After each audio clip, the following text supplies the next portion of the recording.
Kita beralih ke informasi kriminal. Pemirsa, polisi harus melepaskan tembakan ke udara berulang kali untuk membubarkan warga yang sedang meroyok pelaku jamret. Beruntung 2 orang pelaku jamret ini masih dapat diselamatkan meskipun sudah dalam kondisi nyaris tewas.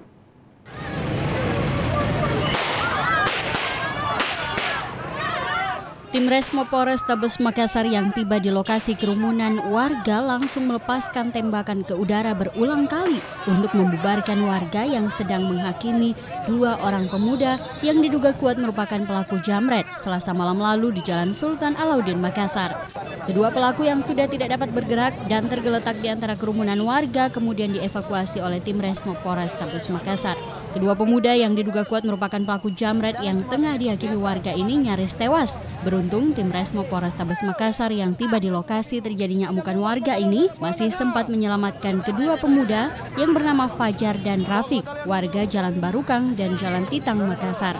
Kedua pemuda yang diduga kuat telah merampas sebuah handphone dan sebuah tas dari korbannya ini, kemudian digiring ke Rumah Sakit Bayangkara Makassar untuk mendapatkan pengobatan. Kedua pemuda ini kemudian diserahkan ke Polsek Tamalate untuk dilakukan pemeriksaan lebih lanjut dari perbuatannya. Dari Makassar, Bobi Nur Zanca, GoTV memberitakan.